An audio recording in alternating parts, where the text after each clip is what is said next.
And this is Ancient Odysseys. Today, we're back on the Giza Plateau. It's incredibly windy. Hopefully you can hear me. Behind me is the Central Pyramid, attributed to Khafra.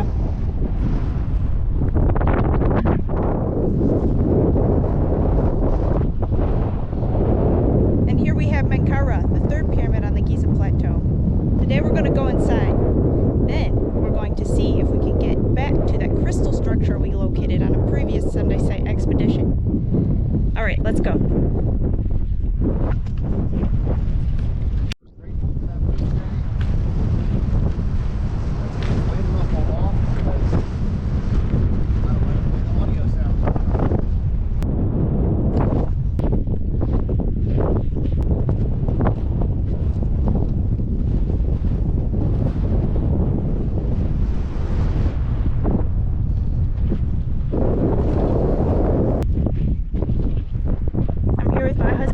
Drum from the land of Chem.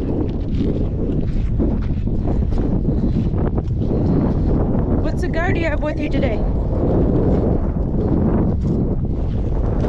It's the Warped Cigars Royal Palms, one of my recent favorites. Unfortunately, I only have a few of those left, so I'm going to enjoy this one.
If you want to help support our expeditions and research, pick up some new badass Ancient Odysseys merch.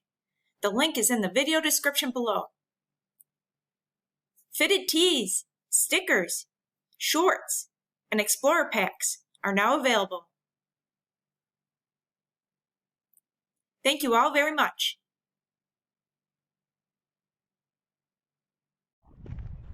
Sister, is dead on the plateau today, so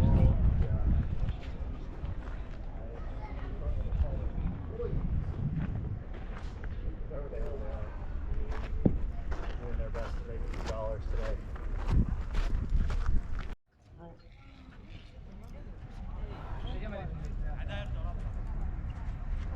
وين؟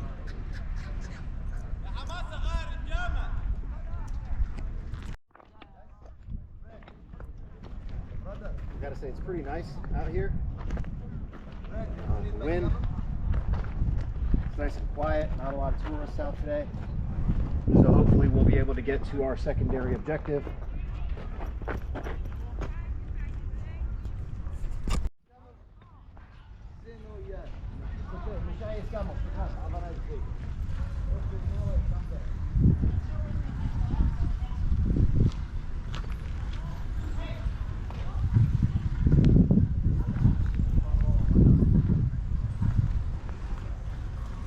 You can see all the red granite casing that's been stripped.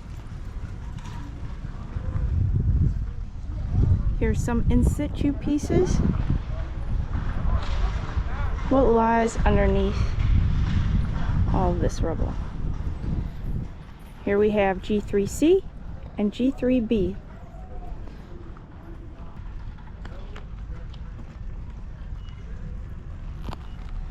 All right, now let's go inside.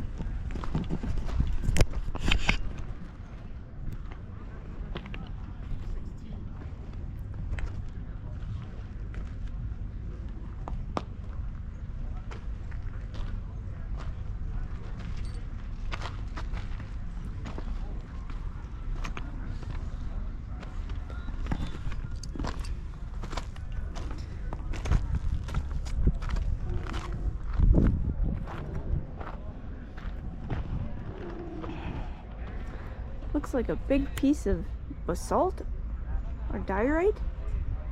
Yeah.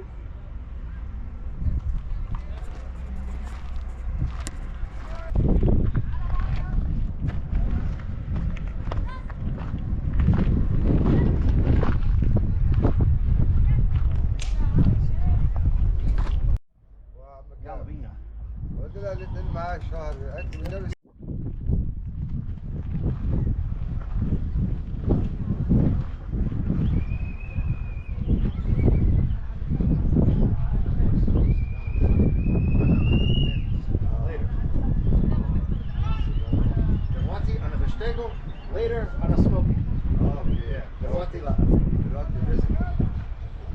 يا حقا.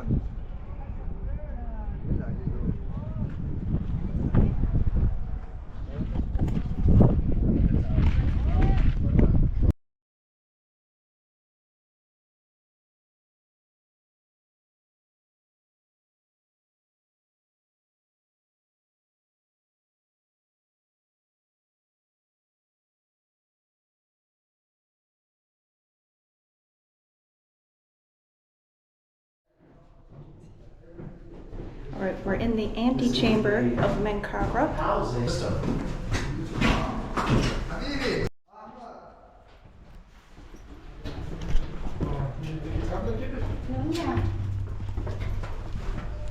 Alright, so one important detail to remember about this structure was reconstructed. No, thank you. We're going to take a look at the roof of the primary chamber of Menkaure, the red granite chamber. You can see it's rough hewn. There appears to be a passageway. Okay, picture, okay. It's okay. You can take a picture, it's fine. Yeah, take a picture.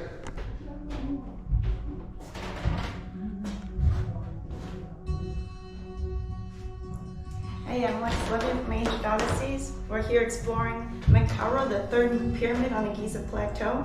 We're in the antechamber now. We just descended through red granite and the bedrock. And now we're going to proceed into the next chamber.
We've just traveled through the antechamber. We're now in the first.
descend further into the pyramid and see what's next.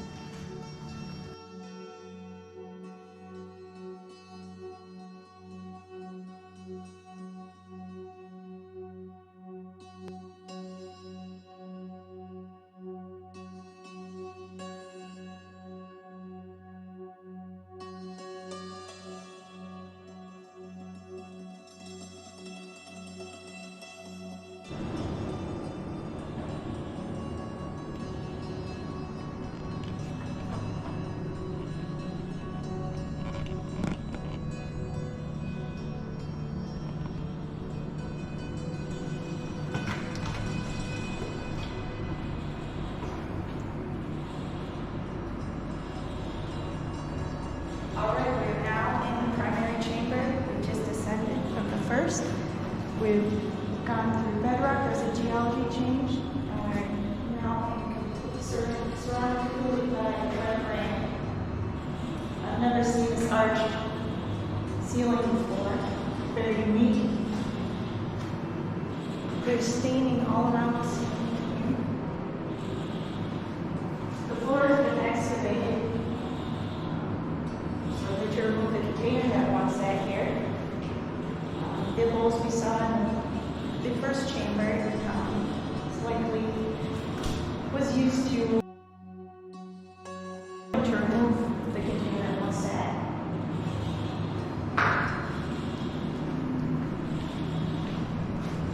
Might need a flashlight to take a look at this.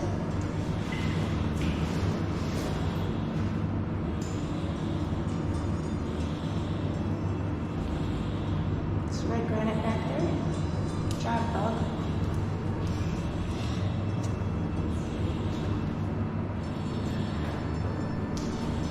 Look at the masonry here. Precision. It's exquisite.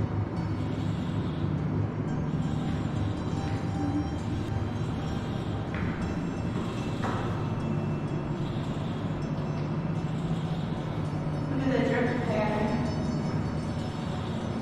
Looks like a boiler room.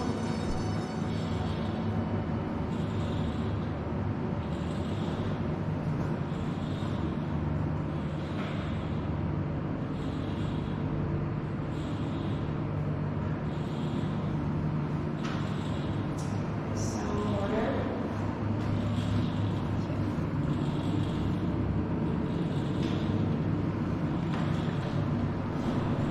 So we have another piece of equipment, a UV light. We're going to take a look. I want to look at the staining, see if there's any difference. That might be a slick glow. You can see the reflection off the granite quartz in there. Take a look over there.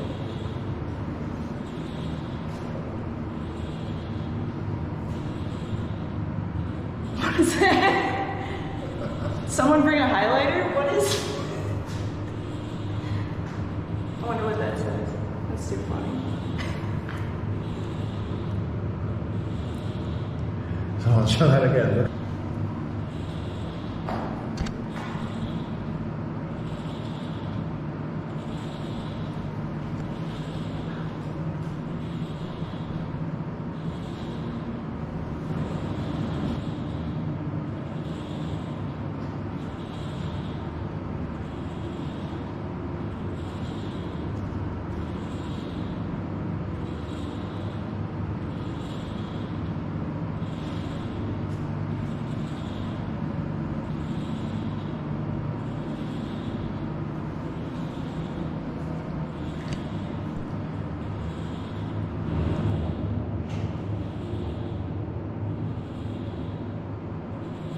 I'm Lex Levy. This is Ancient Odysseys. This is my first video inside Menkaure, the third pyramid on the Giza Plateau. Stay tuned. Now we're going to walk the eastern side through the temple. Let's go.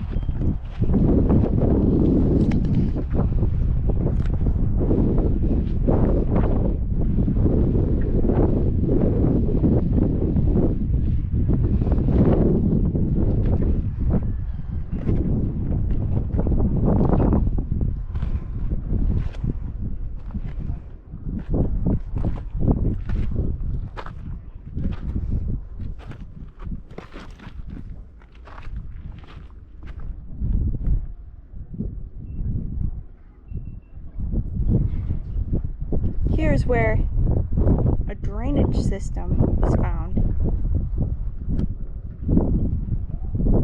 This is supposedly the libation chamber.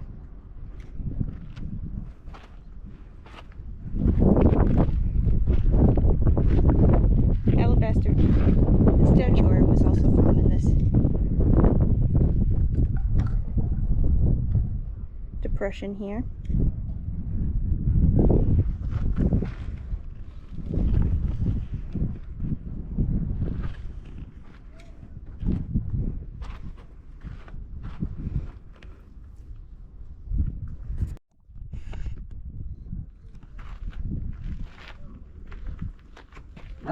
There's some baby pyramid puppies here.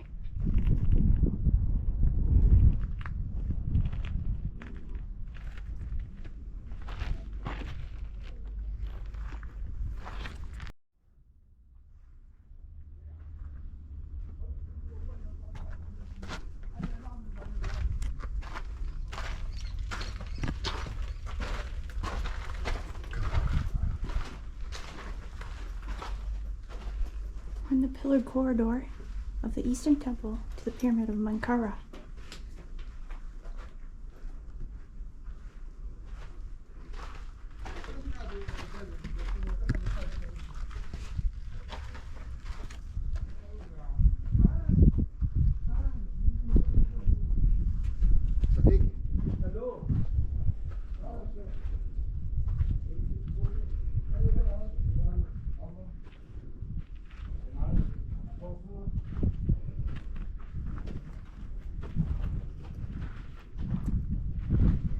There's a little puppy in the drainage way of the quote-unquote libation chamber. Can you see him? أنا بعيش هنا صديقي أنا مصري. أنت مصري؟ أحلى رسم Hey, baby. لا بس الجنسية مش مصرية. Nice sweet baby. كلب شوية هنا.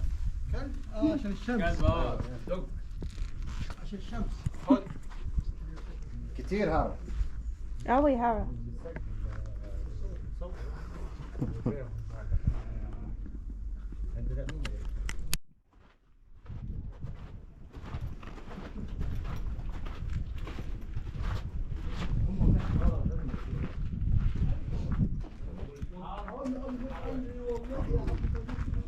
You think this is original?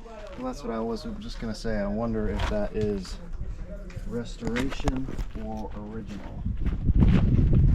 It looks worn. Didn't you say there were a basin in the middle and a basin on the side? Or there were two, one on each side? There's two, one on the north and one on the south. So it would be here and here. Yes. And apparently this whole court is concave, pushing the fluid towards the basins.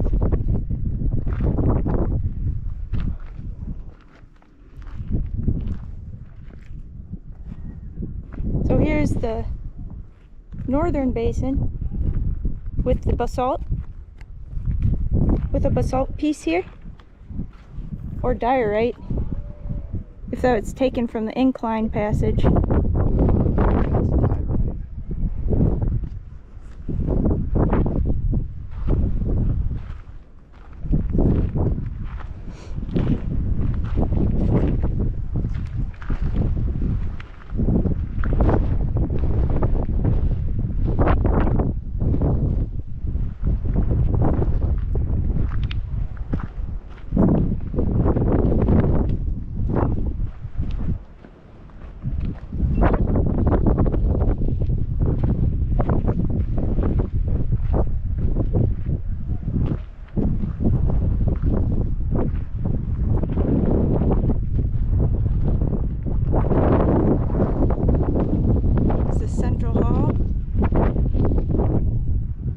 Highly eroded.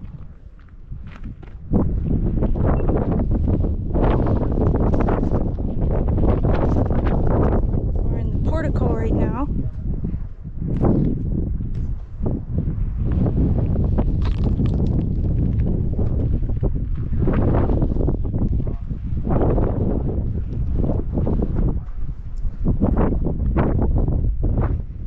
Here we have the southern basin. There's chunks of red granite in the depression.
Babe, was there anything in that Hamilton document about the geology of the basins? No, not that Didn't I say recall. what they were made of? I didn't think so. So these fragments of red granite here, there's a piece of red granite here, a piece of red granite here.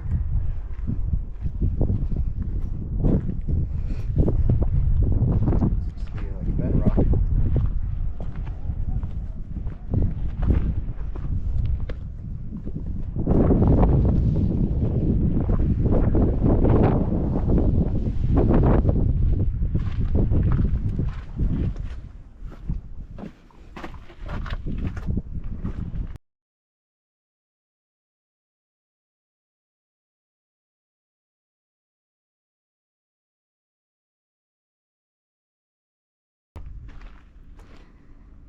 Here we're standing in the quote-unquote unfinished southwestern corner.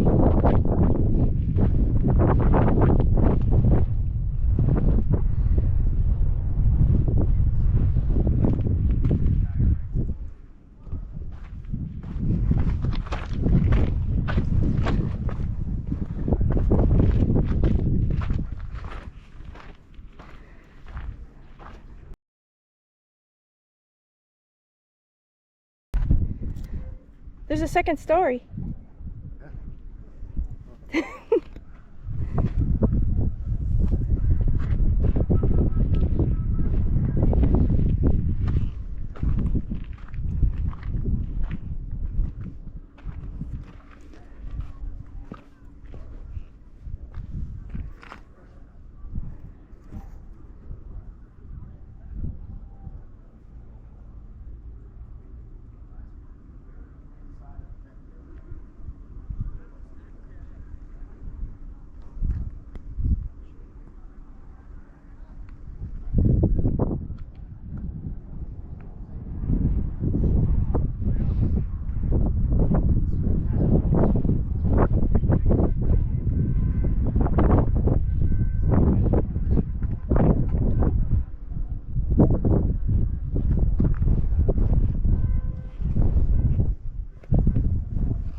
Standing on the second story of the eastern temple to the pyramid of Menkaure.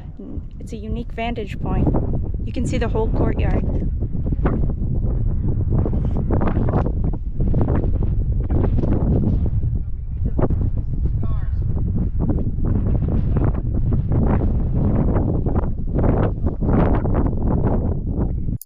If you want to help support our expeditions and research, pick up some new badass Ancient Odysseys merch. The link is in the video description below. Fitted tees, stickers, shorts, and explorer packs are now available. Thank you all very much. Here's a photo taken in November of 1906 of the unexcavated remains of the Menkaure Pyramid Temple, showing how it would have been as the first of the early explorers to excavate. Petrie and Howard Weiss would have found it. Howard Weiss's excavations were focused in two areas, which, being the space between the temple and the pyramid, or the chapel, and inside the main offering hall of the temple, in hope of finding an entrance into the pyramid. Weiss reported after 2 days of digging that the adytum of the temple was cleared to its rocky foundation. It was 17 feet below the top of the present wall, and was stained in places with red cement, in which a pavement had been laid. But no pavement or lining, however, remained, nor were any inscriptions or sculpture visible upon the enormous blocks with which it was built, but a shallow square had been cut in the center of the western side, and a slight indication of pedestals appeared on the floor. By day 4, Weiss stopped excavating, stating, "I gave up on the operation between this pyramid and the temple on the account of the great difficulty and danger attending the removal of the granite blocks, and of the little probability that existed of finding an entrance, at all events from the temple." Howard Weiss's brief work on the temple tells us little, with the only other item of note being an intrusive burial. This image was taken on the 29th of December, 1906, and shows the excavation progress by Reisner's team, where the limestone paving of the temple court is exposed and tracks have been laid for carts for debris removal. According to Reisner, the large limestone blocks of the temple wall exhibited 3 irregular lines of sand erosion, and he states, but the lowest line of the erosion in the temple was not so serious as the upper 2 lines. The highest was about on a level with the 3rd course in the wall, and in the middle line was on a level with the 2nd course of the limestone blocks.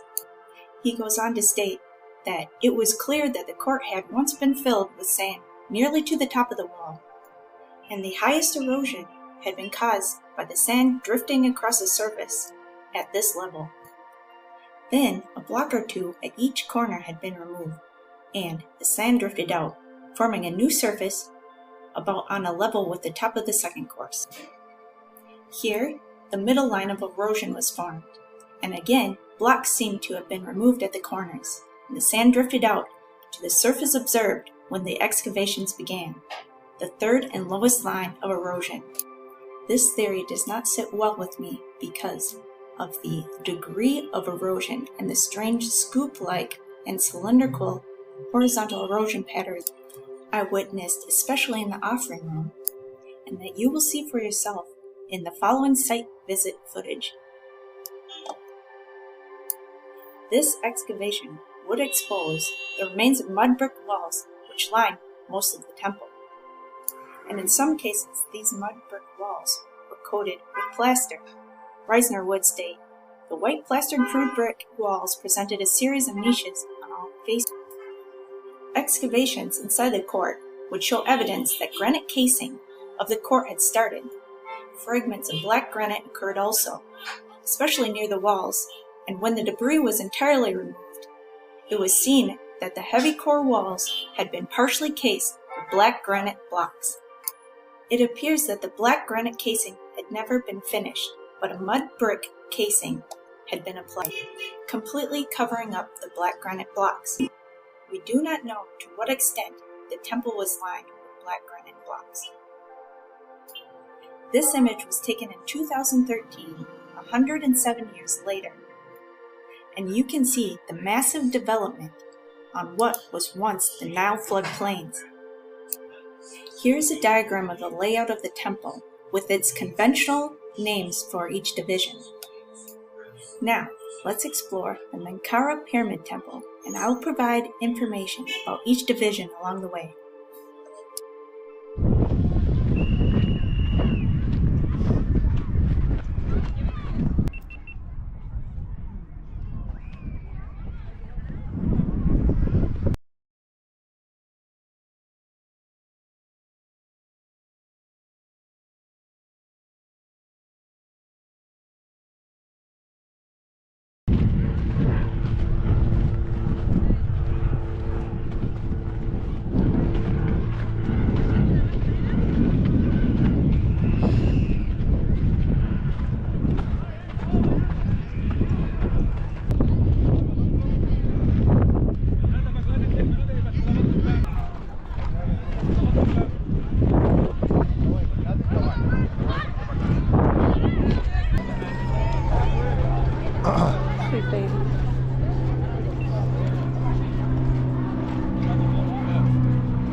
These are casing stones.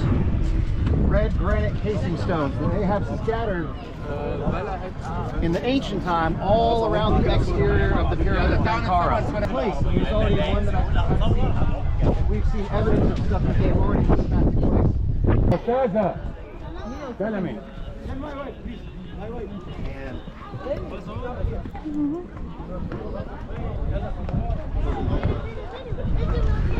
What, baby? walk around the outside.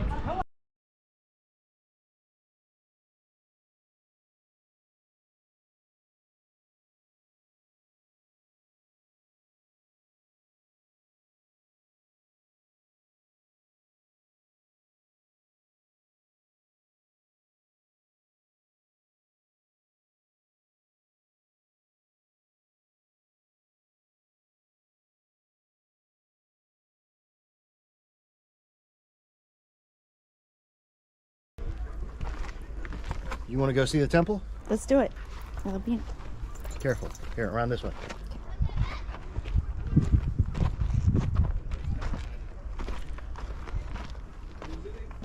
All right, so we're going to go film for Alexa's channel for a bit.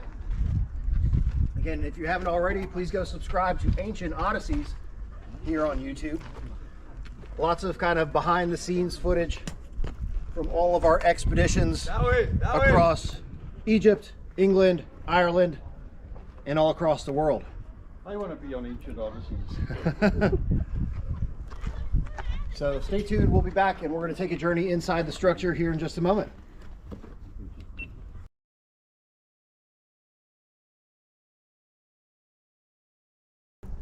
Okay.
And I'm interested to hear what you guys think. Leave some comments.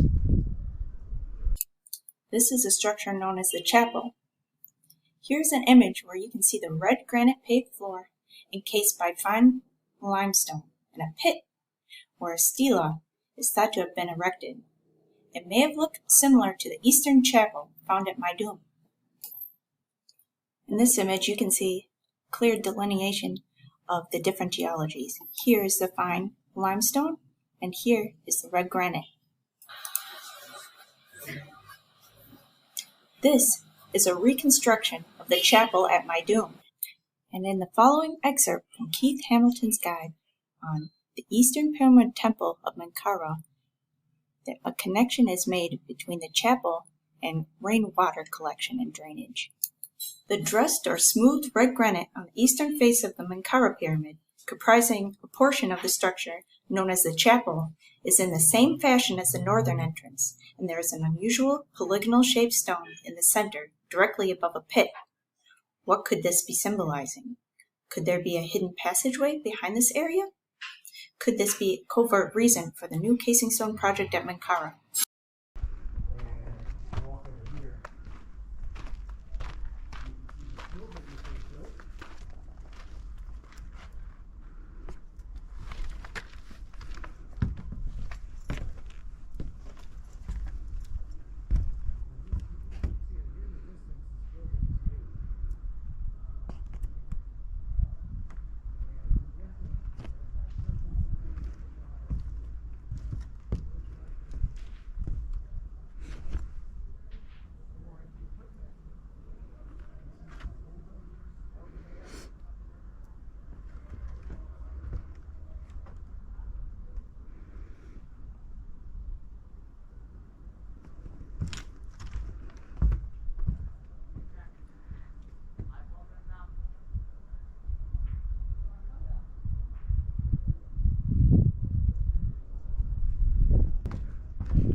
Second Ascension Tour.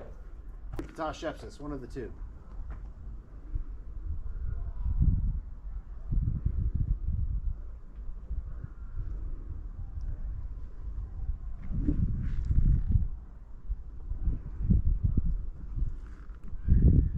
Alright, now we're going to see what else we can find.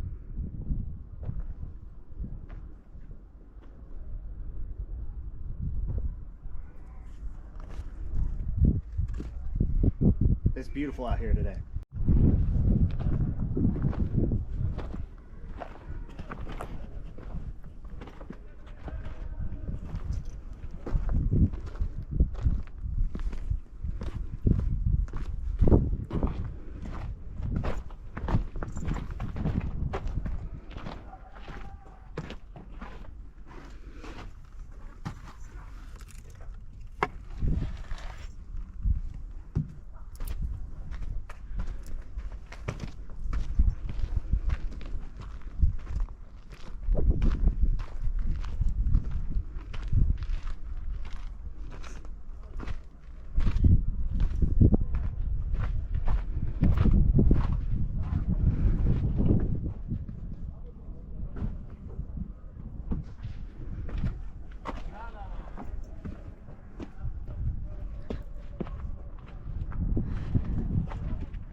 We just walked through the unfinished southwestern corner. Here, you can see the granite block, mud brick screen wall, niche decoration, and the beginning of the portico. Reisner would state that the portico and the outer offering room both bore on their floors and walls the emplacement marks of a granite casing, which had reached to the tops of the walls. The blocks of red granite with dressed surfaces found in these two rooms prove that this casing had been completely finished and was of red granite. The pillars in the portico, shown by the empty sockets, appear to have been also of red granite. A lintel block of red granite with an upper socket for a doorpost was found in the portico and probably formed the roof of the doorway between the portico and the offering room. The roofs of the two rooms were, no doubt, likewise red granite. The fine granite of the portico and the offering hall has been robbed in antiquity, with the screen wall largely removed in order to gain access. The creation of the socket holes which held the pillars suggests that the granite pillars were erected and that they were of granite, as the socket holes varied in depth, it being easier to compensate for the varying lengths of the harder granite pillar by cutting into the softer limestone to ensure the top of the pillars reach the same height for the architraves.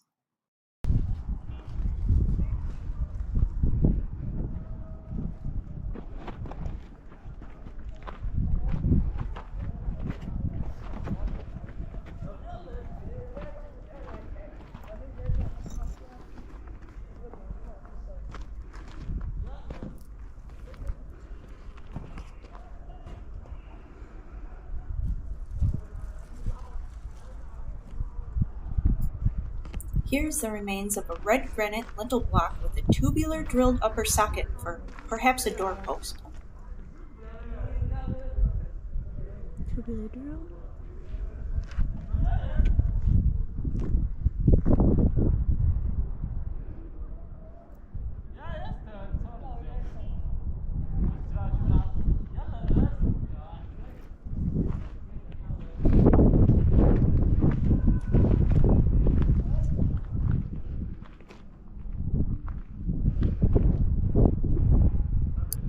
Here we stand facing west and into the offering hall.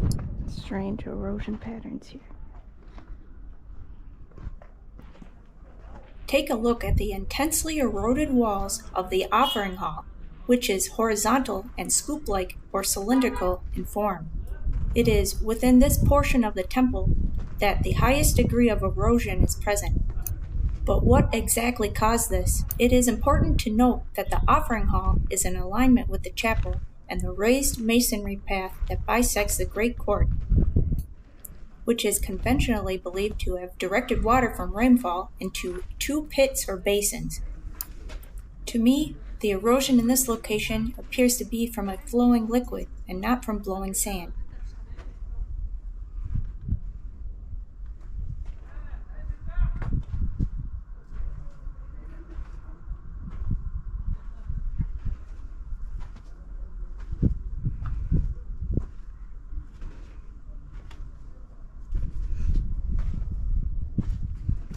Look at that.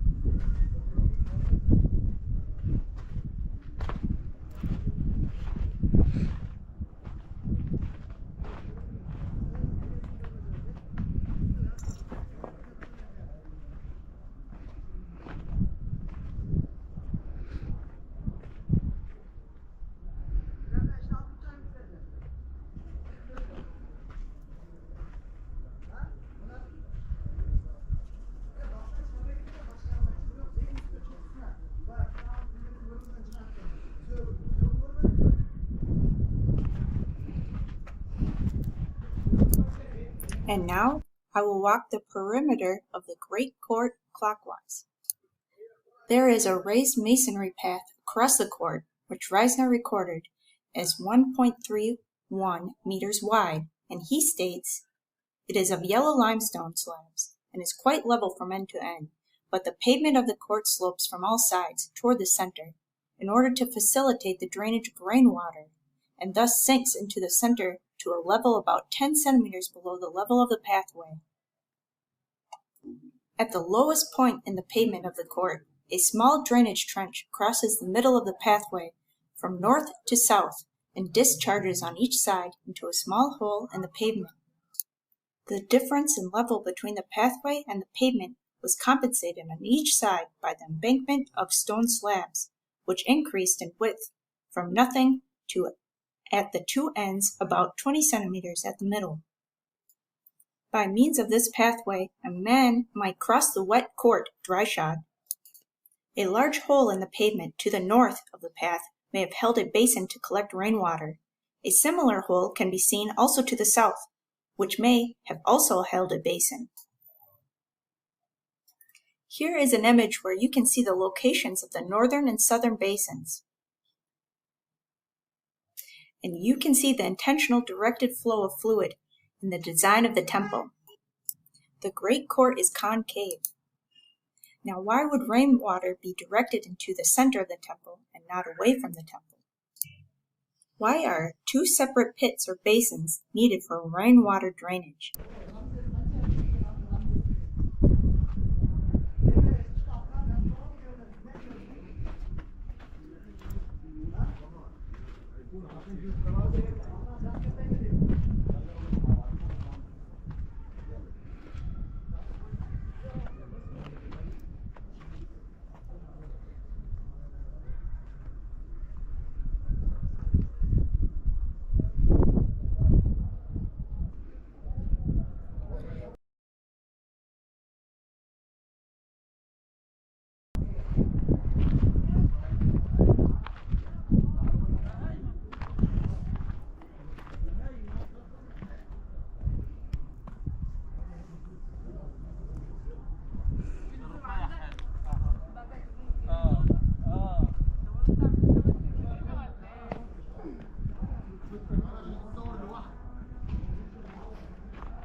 Mhm.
Shukran Kazila. Shukran, thank you, shukran.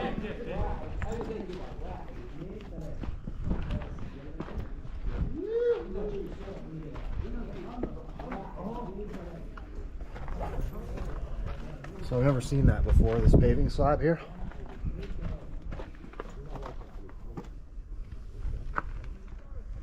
Remnants of mud brick.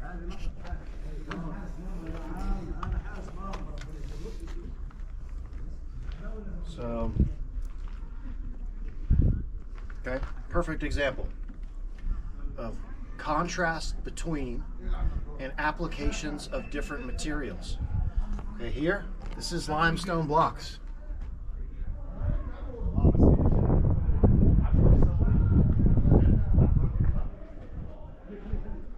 This is all, I believe, andesite.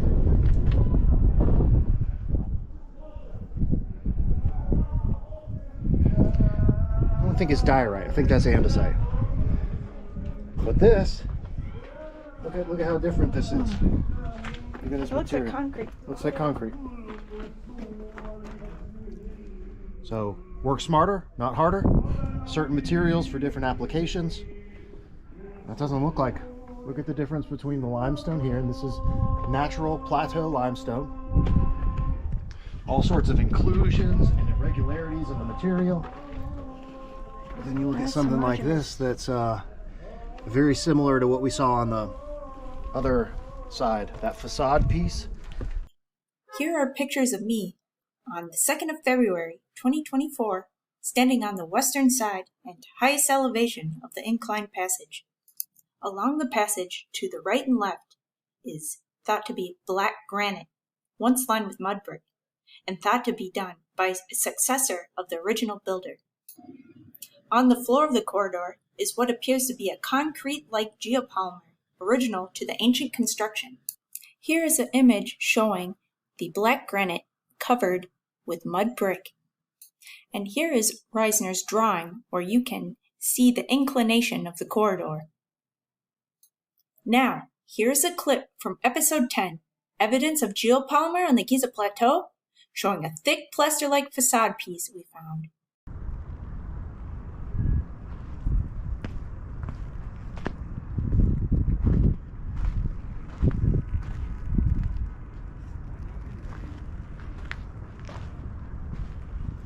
Remnants of well stored here. So this here is a giant facade piece. Look at, so you see the blocks behind it? Mm-hmm. Okay, so this in the front is one piece. Oh yeah, I see it. There's no... Is that all plaster? That's kind of what I was just looking at. So again, these are blocks, limestone blocks. And this looks artificial. see how, okay, so see how rough Yes. the interior of all this looks? So this looks like natural stone. Look at how smooth that That is. looks like drywall. And look how it And look at flakes how, off. Look at how thick it is, too. Wow. You see it flaking there? Maybe they stamped all these hieroglyphics in. And it's a huge, thick piece. That's a facade piece. It's, you know, like, again, like you said, drywall or spackle. He took a big bunch of spackle, covered the wall up, but look how thick this is. That's nuts. And this color is very reminiscent to some of the other, like, coatings and this reddish color. Oh yeah, you're right.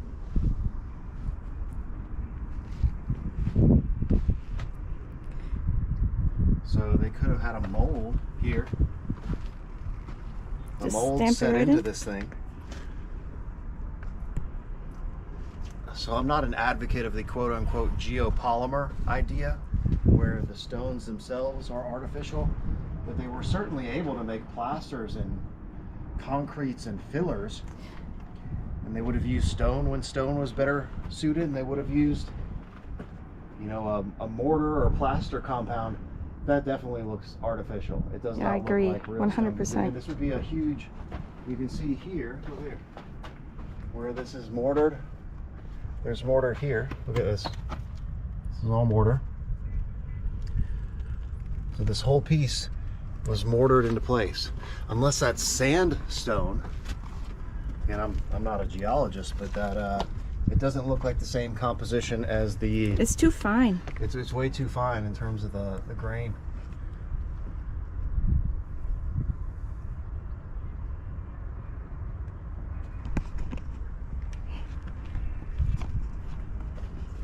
Interesting.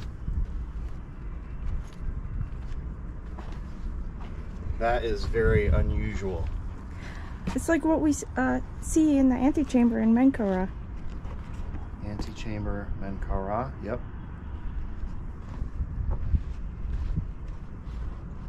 And there's another layer.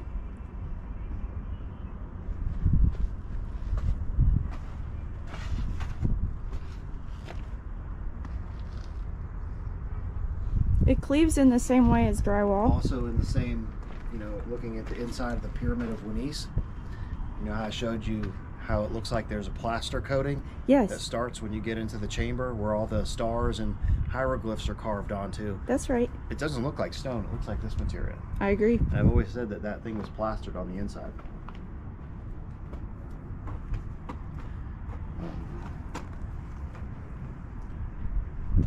So of course, you know, Ancient Odysseys investigating anomalies of ancient sites. This is certainly an anomaly, and you can see the clear difference between stone blocks and whatever this material is. What that is, that's crazy.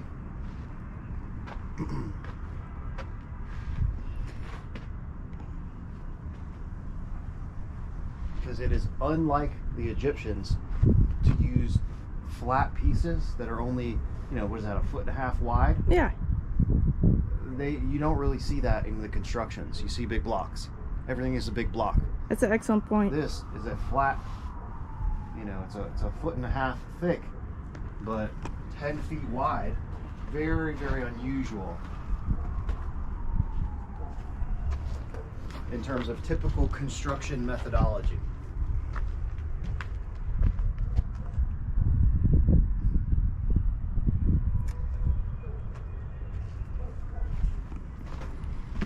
That ain't stone. I agree. Now,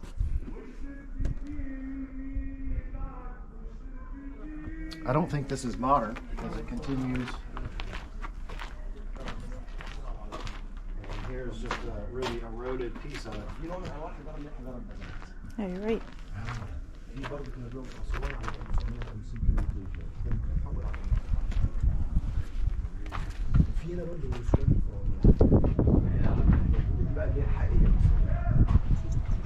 لا ها اسمعني اروح اجيبه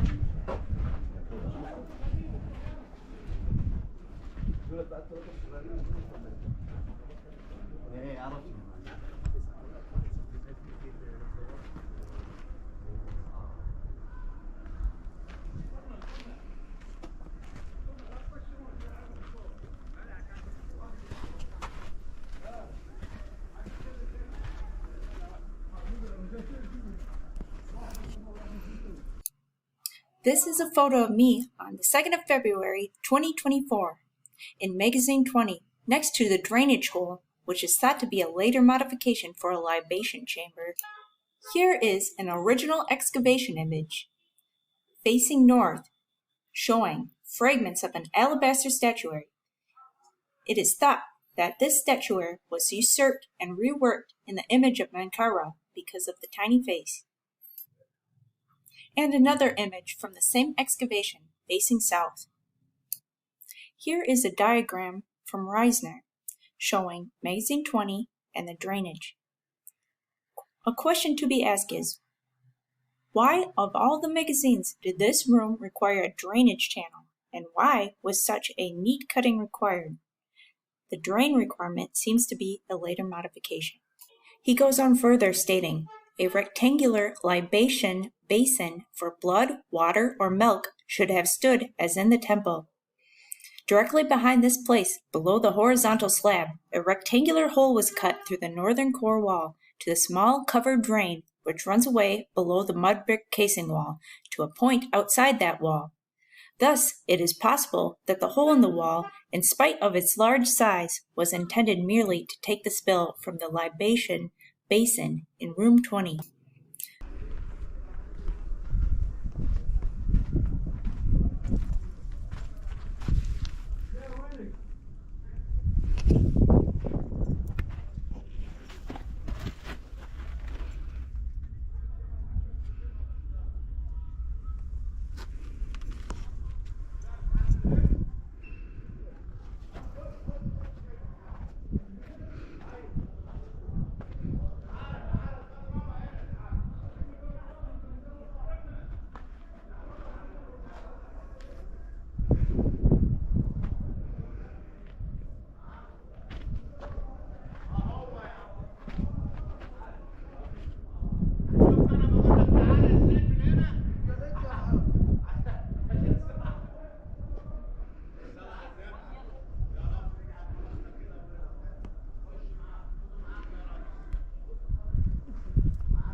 Really cool picture over here.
I smell G's cigar.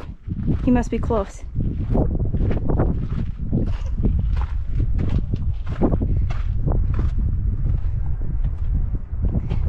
That was a really cool vantage point. Good. We can see that it's concave. Oh, you can from up there? I mean, you can see Yeah. it here, standing. Let's see.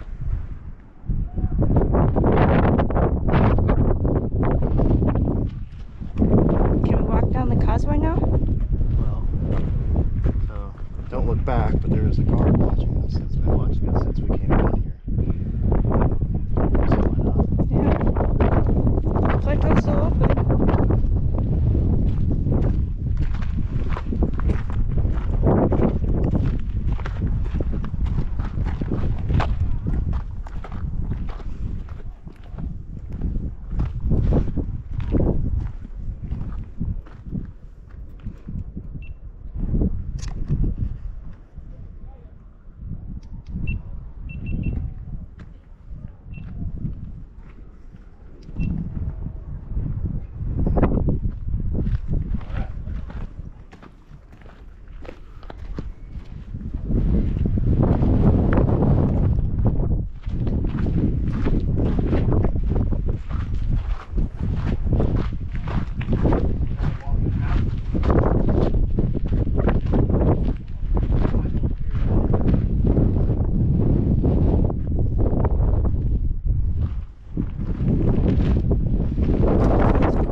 Snooze in the shade. And the niches here.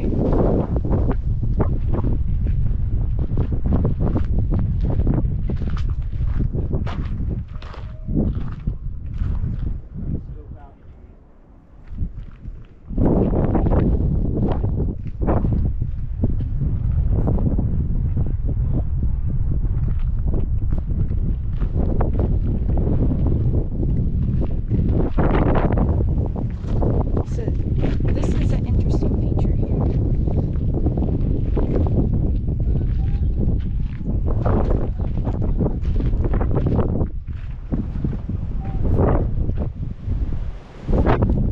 Here's that walkway that I discussed in the previous episode.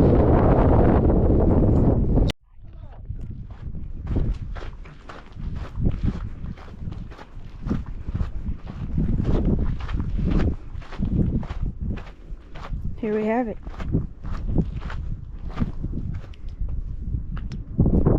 This is really cool.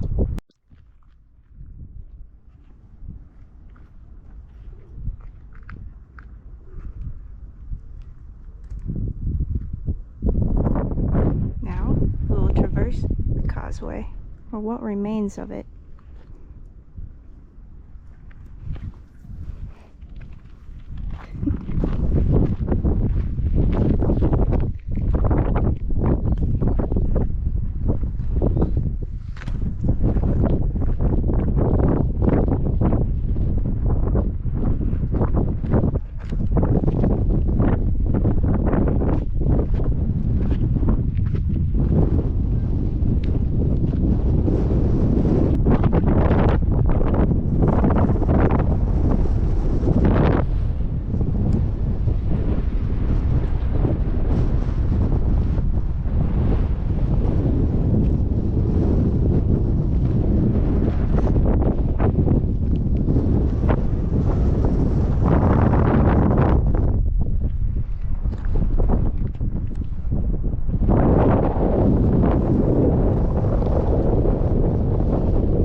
Yes, there are quarries on the Giza Plateau.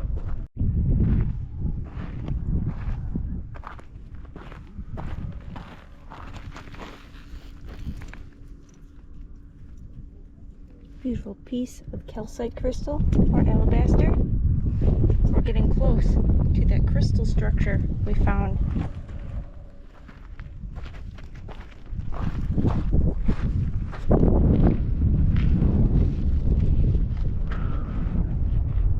This is the Menkaure quarry.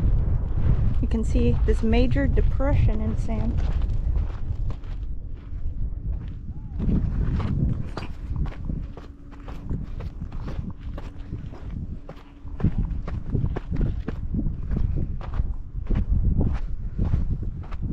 This is Geopolymer we explored earlier and with the wall of the crow.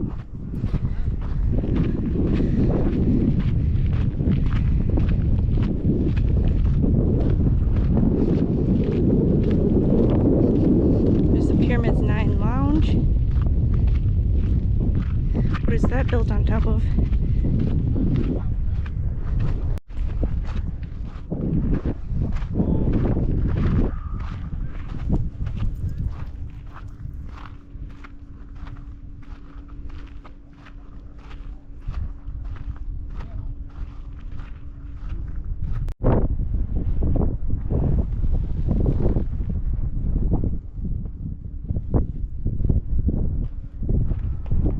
We're now approaching the crystal structure we located previously.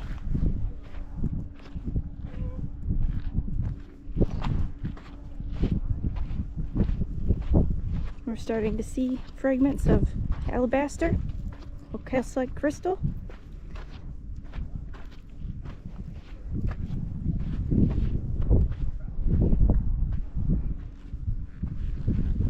Absolutely beautiful.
Been one of the workshops. Look at this piece of red granite. Babe, there's a piece of red granite.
see a perimeter of a structure here.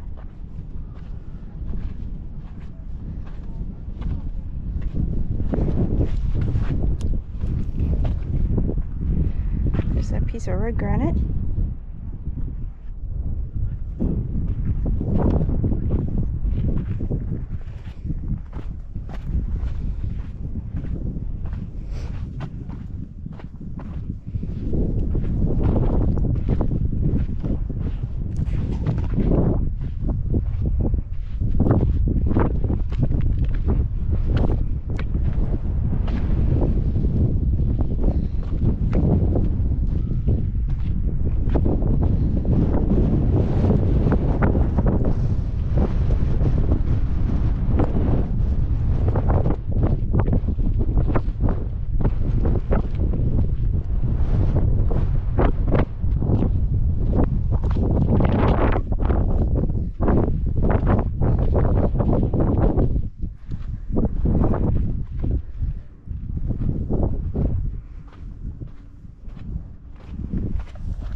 here is another area of the Giza Plateau. You probably won't see anywhere else. Final pyramid, central pyramid, and Great Pyramid.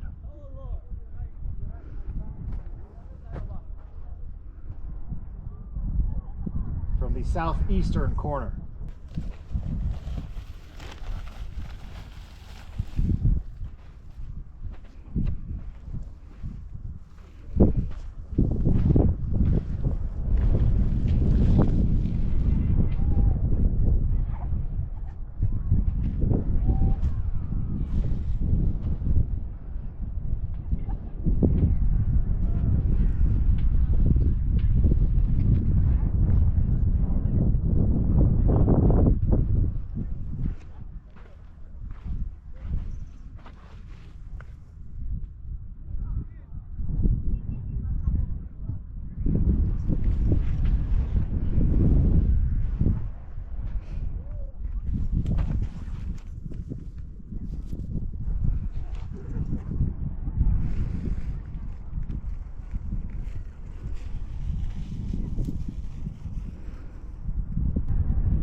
Here.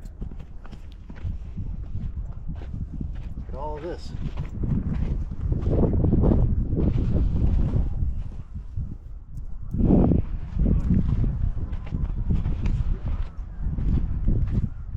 Whole area here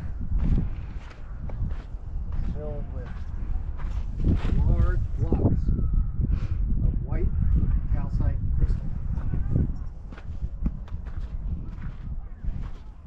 And there are some pieces of this calcite material embedded in the floor of the Central Pyramid Eastern Temple. And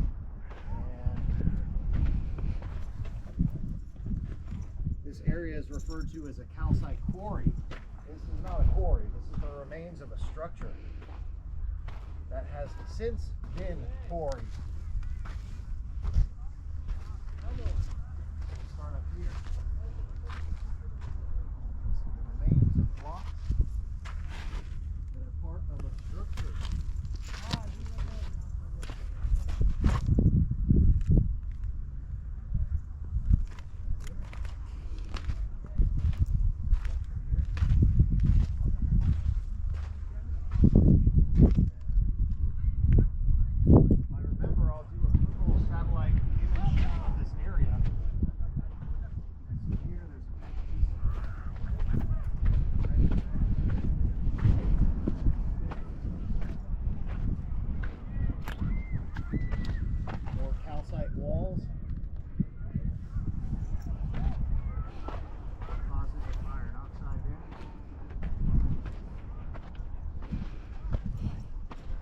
Structure looks to have been made from calcite crystal.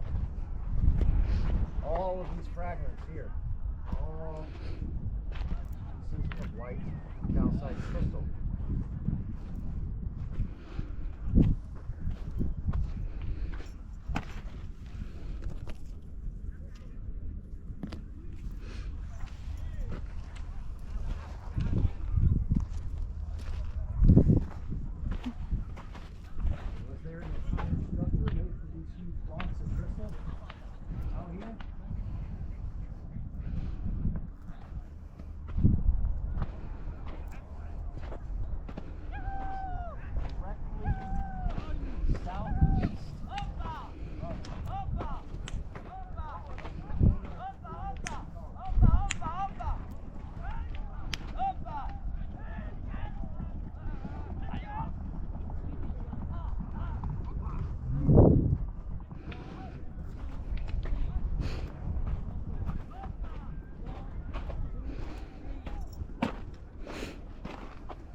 village, there's really only one other place.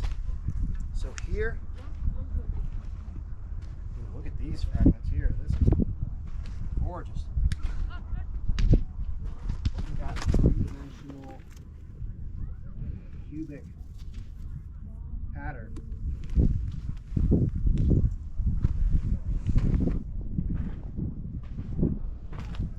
Wild. Oh, babe, here's a pillar.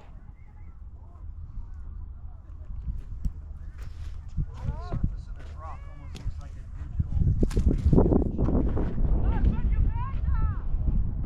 So in the eastern temple of the central pyramid, in the floor of the valley temple, and here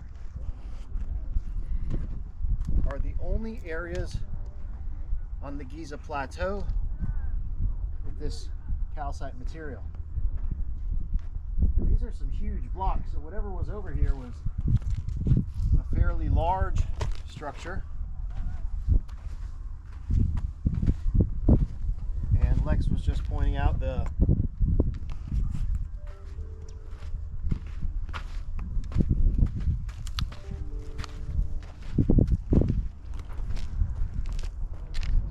base of a pillar or a column.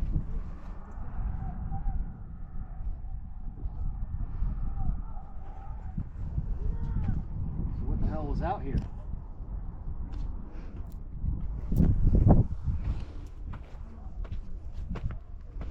Another mystery of the Giza Plateau.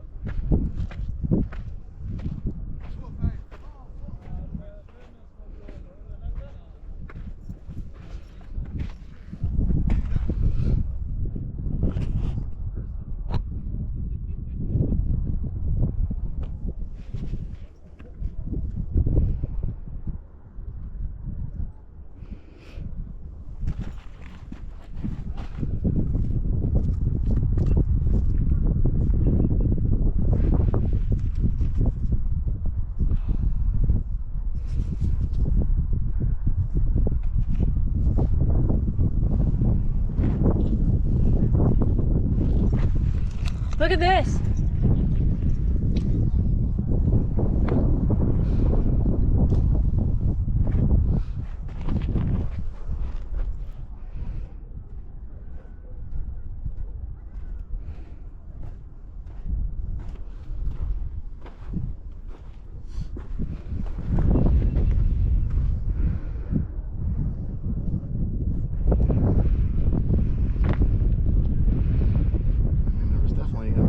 Structure made out of this out here. You're right, it's not a quarry.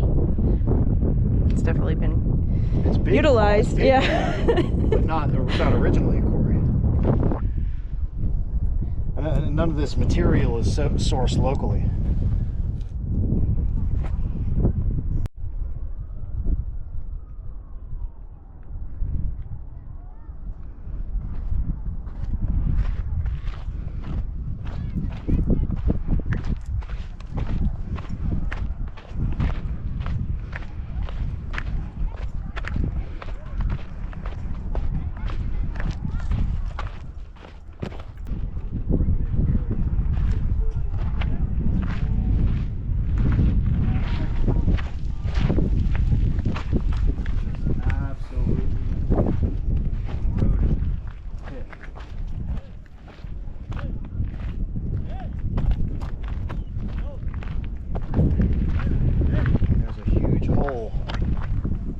Down, and that way that flows out in this direction. Come on, come on, come on, babe.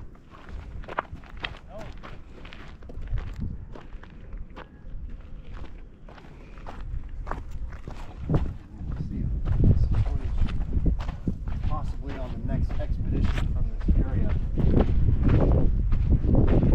Wow. Careful, babe. Come on, wait.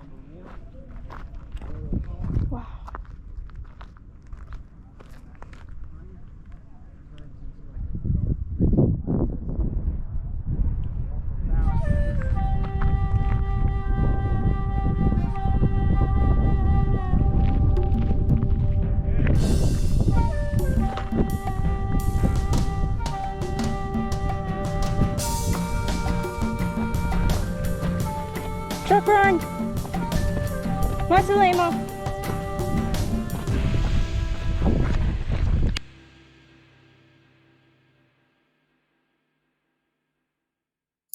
If you want to help support our expeditions and research, pick up some new badass Ancient Odysseys merch.